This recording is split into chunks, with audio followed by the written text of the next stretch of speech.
দেখ, প্রত্যেকটা বাড়ির একটা নিয়ম শৃঙ্খলা থাকে। ওকে যদি এ বাড়িতে থাকতে হয় তাহলে তো এ বাড়ির নিয়ম শৃঙ্খলা ওকে বজায় রাখতে হবে, সেটা তো দায়িত্বের মধ্যে পড়ে।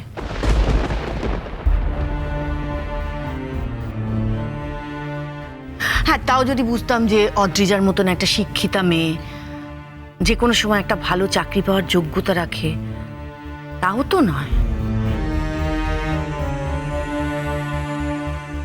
আর ওকে দেখো, দেখো অদ্রিজাকে দেখো, বিয়ের পরের দিন শ্বশুরবাড়ির সবার মন রাখবে বলে হেসেলে ঢুকে পড়েছে, নিজের হাতে সবার জন্য খাবার বানাচ্ছে। অদ্ভুত। আর তার বোন, এরা নিজের অন্য একটা জগতে বিচরণ করছে, কি করছে না করছে কিচ্ছু বুঝতে পারছি না।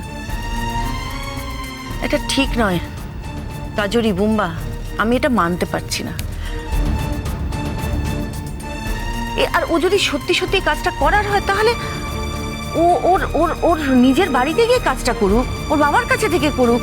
আমি বারবার একটা কথা বলছি, এত কথা উঠছে কিন্তু আমাদের বাড়ির মান সম্মান এটার সাথে জড়িয়ে আছে বলে, নাহলে সব কথা ওঠে না। শ্রীপুর থেকে তো রেগুলার এই কাজটা করতে আসতে পারতাম না মা। তাছাড়া তোমাকে তো একদিন আমি বলেইছি মা, তোমার ছেলে যখন আমাকে এখানে রেখে গেছে আমি এখানেই থাকবো, সেটা কারোর পছন্দ হোক বা না হোক।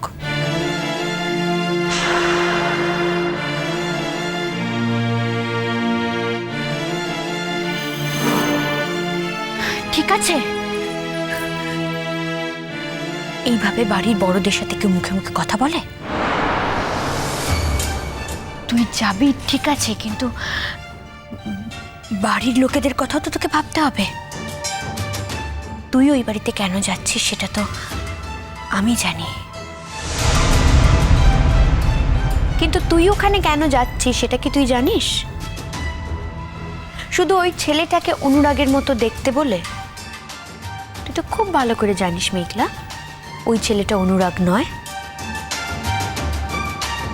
তুই তো এটাও জানিস ওই ছেলেটার সঙ্গে টুয়া বলে একটি মেয়ের বিয়ে ঠিক হয়ে গেছে।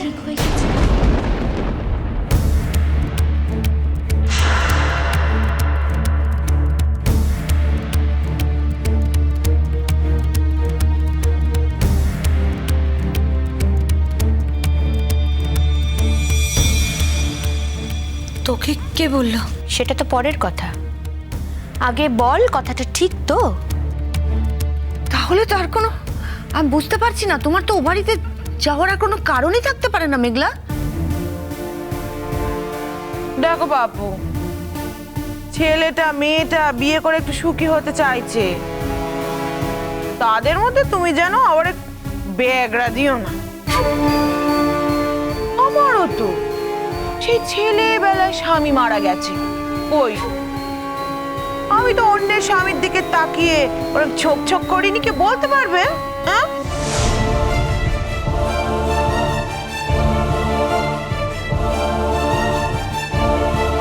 কিংবা কোনো পরপুরুষের দিকে চোখ মেলে দেখেছি?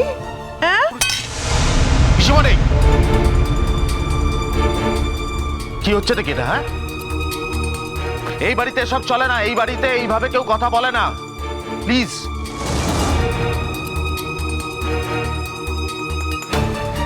ও তোমার ভাইয়ের বউ করতে পারবে আর আমরা বললেই দোষ, তাই না? উফ, দোহাই তোমার পিসিমণি, তুমি একটু চুপ করবে? মেঘলা, আমি চাই না যে তুমি ওখানে যাও।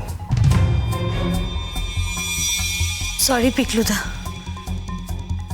তোমাদের সবার চাওয়ার যেরকম দাম আছে আমার চাওয়ারও সেরকম দাম আছে।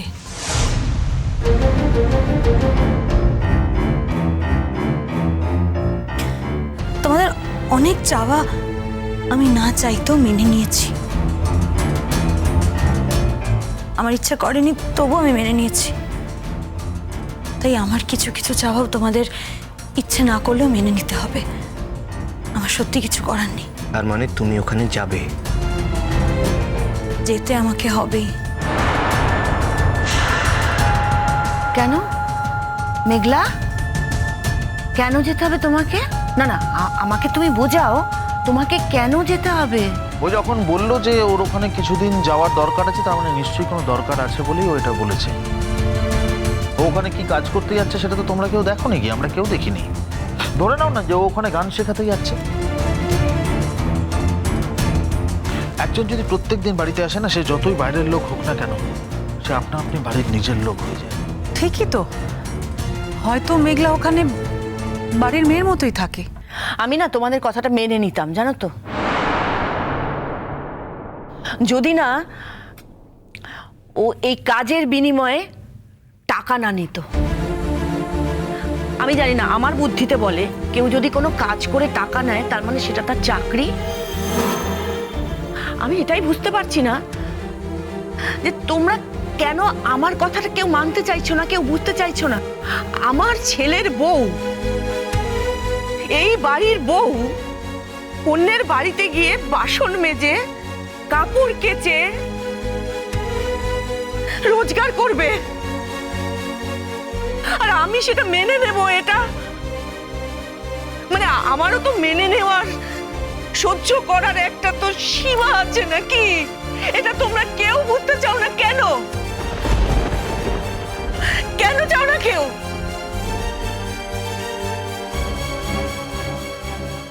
মেঘলা, মেঘলা, আমি শুধু এবাড়ির বউ নই, আমি কিন্তু তোর দিদি। তাই ঠিক সময় তোকে শাসন করার অধিকার আমার রয়েছে। আজ তুই ওখানে যেতে চাইছিস, যা, কিন্তু এই কথাটা মনে রাখিস, কাল থেকে ওই বাড়িতে কোনো কাজ করতে তুই যেতে পারবি না। এই বাড়ির সকলের অমত আছে। সরি রে, তোর যেমন দিদি হিসেবে আমাকে শাসন করার অধিকার রয়েছে, সেরকম একজন প্রাপ্তবয়স্ক মানুষ হিসেবে সেই শাসন না মানার অধিকারও কিন্তু আমার রয়েছে দিদি ভাই।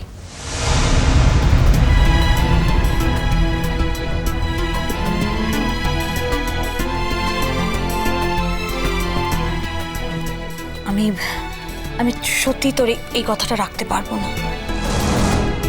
আমার যেদিন নিজের মনে হবে যে ওই বাড়িতে যাওয়ার আর কোনো প্রয়োজন নেই, সেদিন আমি আর যাব না। না মেঘলা, কাল থেকেই তুমি আর যাবে না।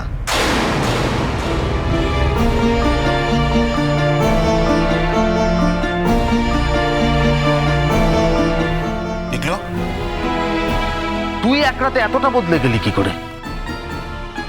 তোকে তো চিনতেই পারছি না রে পিকলু। এর আগে তো কখনো মেঘলার সঙ্গে তুই এই সুরে কথা বলিসনি। এখন কথা বলার সময় এসছে, তাই বলছি। কি সময় এসছে? সময়টা জানা আমাদের। সবকিছু জানাতে পারবো না দাদা ভাই, শুধু এটুকু জেনে রাখো যে মেঘলা ও বাড়িতে গেলে আমাদেরও ক্ষতি আর মেঘলারও ক্ষতি। তাই ওকে কোনোভাবেই ও বাড়িতে যেতে দেওয়া যাবে না।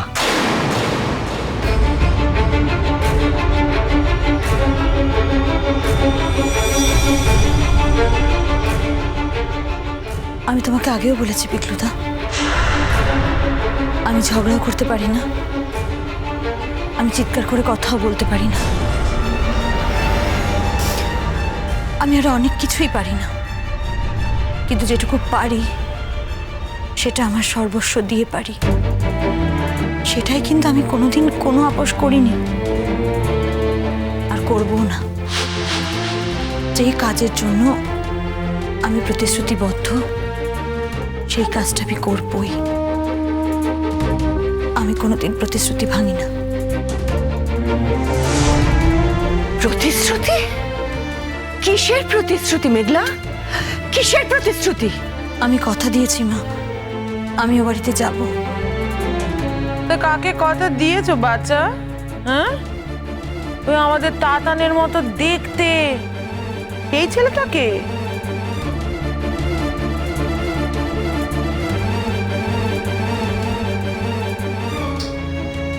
হ্যাঁ, তাকে।